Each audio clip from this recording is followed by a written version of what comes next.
श्री कृष्णाय नमः।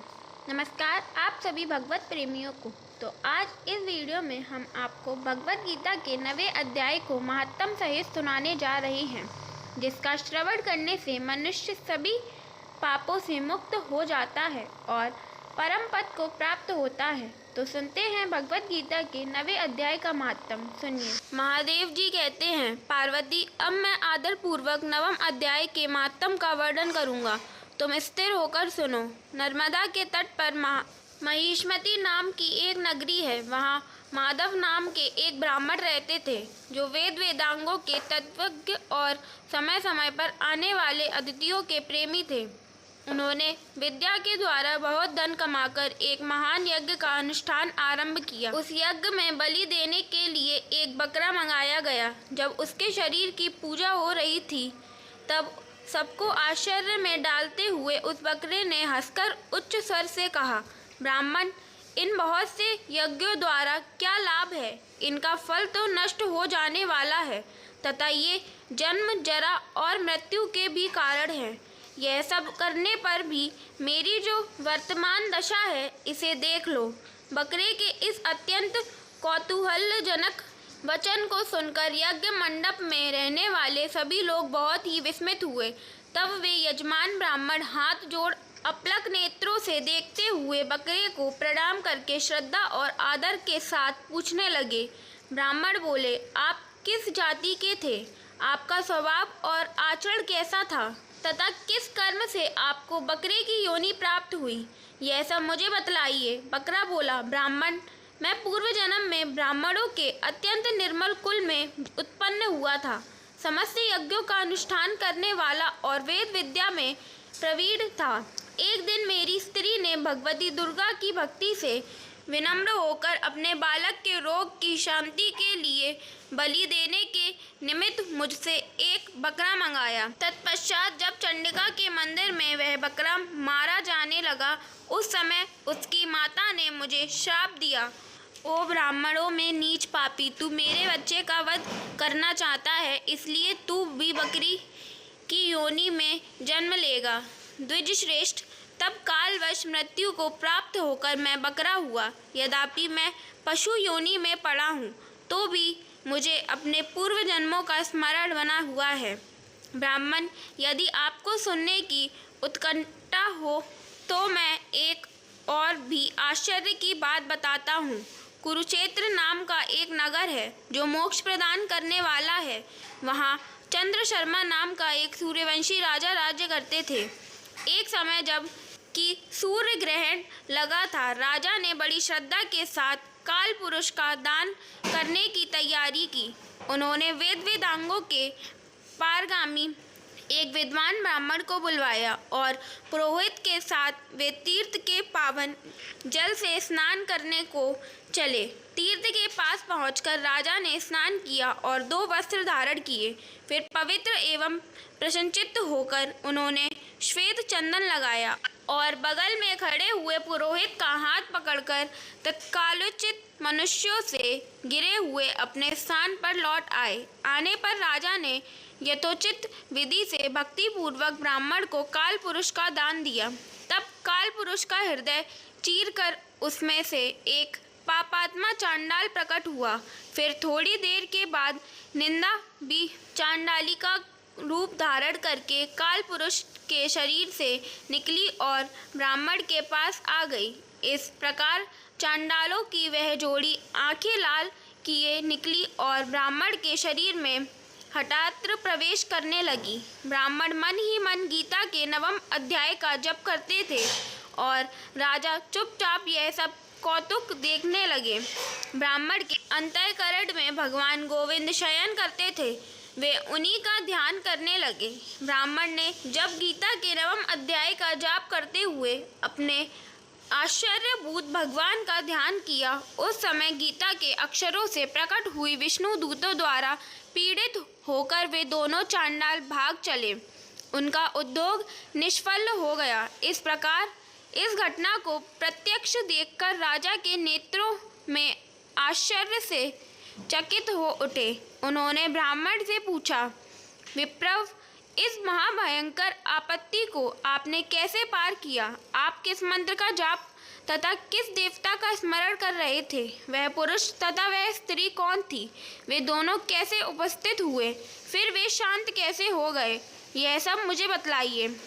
ब्राह्मण ने कहा, राजन, चांडाल का रूप धारण करके भयंकर पाप ही प्रकट हुआ था तथा वह स्त्री निंदा की साक्षात मूर्ति थी। मैं इन दोनों को ऐसा ही समझता हूँ। उस समय मैं गीता के 9वें अध्याय के मंत्रों की माला जपता था। उसी का महात्म है कि सारा संकट दूर हो गया। महापते, मैं नित्य ही गीता के 9वें अध्याय का जाप करता हूँ। उसी के प्रभाव से प्रतिग्रह जनित आपत्तियों के पार हो सका हूँ। यह सुनकर राजा ने उसी ब्राह्मण से गीता के 9वें अध्याय का अभ्यास किया। फिर वे दोनों ही परम शांति को प्राप्त हो गए। यह कथा सुनकर ब्राह्मण ने बकरे को बंधन से मुक्त कर दिया और गीता के 9वें अध्याय के अभ्यास से परम गति को प्राप्त किया। तो अब हम सुनेंगे गीता के 9वें अध्याय को। उसके उपरांत श्री कृष्ण भगवान बोले, हे अर्जुन, तुझ दोष दृष्ट रहित भक्त के लिए इस परम गोपनीय ज्ञान को रहस्य के सहित कहूँगा कि जिसको जानकर तू दुख रूप संसार से मुक्त हो जाएगा। यह ज्ञान सब विद्याओं का राजा है तथा सब गोपनीयों का भी राजा एवं अति पवित्र, उत्तम, प्रत्यक्ष फल वाला और धर्मयुक्त है। साधन करने को बड़ा सुगम और अविनाशी है। हे परम तप, इस तत्व ज्ञान रूप धर्म में श्रद्धा रहित पुरुष मेरे को न प्राप्त होकर मृत्यु रूप संसार चक्र में भ्रमण करते हैं। हे अर्जुन, मुझ सच्चिदानंद परमात्मा से यह सब जगत जल से बर्फ के सदृश परिपूर्ण है और सब भूत मेरे अंतर्गत संकल्प के आधार स्थित हैं। इसलिए वास्तव में मैं उनके स्थित नहीं हूँ और वे सब भूत मेरे में स्थित नहीं हैं, किंतु मेरी योग माया और प्रभाव को देख कि भूतों का धारण पोषण करने वाला और भूतों को उत्पन्न करने वाला भी मेरी आत्मा वास्तव में भूतों में स्थित नहीं है। क्योंकि जैसे आकाश से उत्पन्न हुआ सर्वस्व विचारने वाला महान वायु सदा ही आकाश में स्थित है, वैसे ही संकल्प द्वारा उत्पत्ति वाले होने से संपूर्ण भूत मेरे में स्थित हैं। ऐसे जान, हे अर्जुन, कल्प के अंत में सब भूत मेरी प्रकृति को प्राप्त होते हैं, अर्थात प्रकृति में लय होते हैं और कल्प के आदि में उनको मैं फिर रचता हूँ। कैसे कि अपनी त्रिगुणमयी माया को अंगीकार करके स्वभाव के वश से परतंत्र हुए इस संपूर्ण भूत समुदाय को बारंबार उन कर्मों के अनुसार रचता हूँ। हे अर्जुन, उन कर्मों में आसक्त रहित और उदासीन के सदस्य स्थित हुए मुझ परमात्मा को वे कर्म नहीं बांधते। हे अर्जुन, मुझ अधिष्ठात्र के साकाश से यह मेरी माया चराचर सहित सर्व जगत को और इस ऊपर कहे हुए हेतु से ही यह संसार आवागमन रूप चक्र में घूमता है। ऐसा होने पर भी संपूर्ण भूतों के महान ईश्वर रूप मेरे परम भाव को न जानने वाले मूढ़लोक मनुष्य का शरीर धारण करने वाले मुझ परमात्मा को तुच्छ समझते हैं, अर्थात अपनी योग माया से संसार के उद्धार के लिए मनुष्य रूप में विचरते हुए को साधारण मनुष्य मानते हैं, जो कि वृथा आशा, वृथा कर्म और वृथा ज्ञान वाले अज्ञानी जन राक्षसों के और असुरों के जैसे मोहित करने वाले तामसी स्वभाव को ही धारण किए हुए हैं। परंतु हे कुंती पुत्र, देवी प्रकृति के आश्रित हुए जो महात्मा जन हैं, वे तो मेरे को सब भूतों का सनातन कारण और नाश रहित अक्षर स्वरूप जानकर अनय मन से युक्त हुए निरंतर भजते हैं। वे दृढ़ निश्चय वाले भक्तजन निरंतर मेरे नाम और गुणों का कीर्तन करते हुए तथा मेरी प्रतिमा के लिए यत्न करते हुए और मेरे को बारंबार प्रणाम करते हुए सदा मेरे ध्यान में युक्त हुए अन्य भक्ति से मुझे उपासते हैं।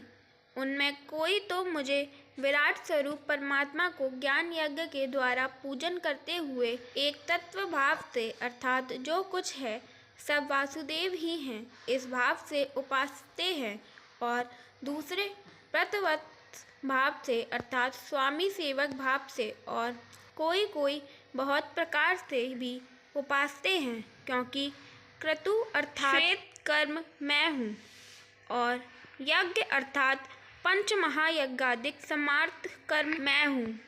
सवदा अर्थात पितरों के निमित्त दिया जाने वाला अन्न मैं हूँ।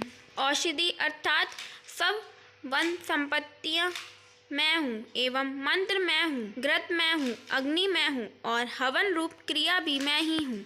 हे अर्जुन, मैं इस संपूर्ण जगत का घाता अर्थात धारण पोषण करने वाला एवं कर्मों के फलों को देने वाला तथा पिता माता और पितामह हूँ, और जानने योग्य पवित्र ओमकार तथा ऋग्वेद, सामवेद और यजुर्वेद भी मैं ही हूँ। हे अर्जुन, प्राप्त होने योग तथा भरण पोषण करने वाले, सबका स्वामी, शुभ अशुभ का देखने वाला, सब वासस्थान और शरण लेने योग्य तथा प्रति उपकार ना चाहकर हित करने वाला, और उत्पत्ति प्रलय रूप तथा सबका आधार निधान और अविनाशी कारण भी मैं ही हूँ। मैं ही सूर्य रूप हुआ तपता हूँ तथा वर्षा को आकर्षण करता हूँ और वर्षता हूँ। और हे अर्जुन, मैं ही अमृत और मृत्यु एवं सत और असत भी सब कुछ मैं ही हूँ। परंतु जो तीनों वेदों में विधान किए हुए सकाम कर्मों को करने वाले और सोम रस को पीने वाले एवं पापों से पवित्र हुए पुरुष मेरे को यज्ञ के द्वारा पूजकर स्वर्ग की प्राप्ति को चाहते हैं, वे पुरुष अपने पुण्यों के फल रूप इंद्रलोक को प्राप्त होकर स्वर्ग में दिव्य देवताओं के भोगों को भोगते हैं। वे उस विशाल स्वर्गलोक को भोगकर पुण्य क्षीण होने पर मृत्यु लोक को प्राप्त होते हैं। इस प्रकार स्वर्ग के साधन रूप तीनों वेदों में कहे हुए सकाम कर्म के शरण हुए और भोगों की कामना वाले पुरुष बारंबार जाने आने को प्राप्त होते हैं, अर्थात पुण्य के प्रभाव से स्वर्ग में जाते हैं और पुण्य क्षीण होने से मृत्युलोक में आते हैं। जो अन्य भाव से मेरे में स्थित हुए भक्तजन मुझ परमेश्वर को निरंतर चिंतन करते हुए निष्काम भाव से बचते हैं, उन नित्य एक ही भाव से मेरे में स्थिति वाले पुरुषों का योगक्षेम मैं स्वयं प्राप्त कर देता हूँ। हे अर्जुन, यद्यपि श्रद्धा से युक्त हुए जो सकामी भक्त दूसरे देवताओं को पूजते हैं, वे भी मेरे को ही पूजते हैं, किंतु उनका वह पूजना अविधि पूर्वक है, अर्थात अज्ञान पूर्वक है, क्योंकि संपूर्ण यज्ञों का भोक्ता और स्वामी भी मैं ही हूँ, परंतु वे मुझ अधियज्ञ स्वरूप परमेश्वर को तत्व से नहीं जानते हैं, इसी से गिरते हैं, अर्थात पूर्व जन्म को प्राप्त होते हैं। कारण यह नियम है कि देवताओं को पूजने वाले देवताओं को प्राप्त होते हैं, पितरों को पूजने वाले पितरों को प्राप्त होते हैं, और भूतों को पूजने वाले भूतों को प्राप्त होते हैं, और मेरे भक्त मेरे को ही प्राप्त होते हैं। इसीलिए मेरे भक्तों का पुनर्जन्म नहीं होता। हे अर्जुन, मेरे पूजन में यह सुगमता भी है कि पत्र, पुष्प, फल, जल इत्यादि जो कोई भक्त मेरे लिए प्रेम से अर्पण करता है, उस शुद्ध बुद्धि निष्काम प्रेमी भक्त का प्रेम पूर्वक अर्पण किया हुआ वह पत्र पुष्पादिक सगुण रूप से प्रकट होकर प्रीति सहित खाता हूँ।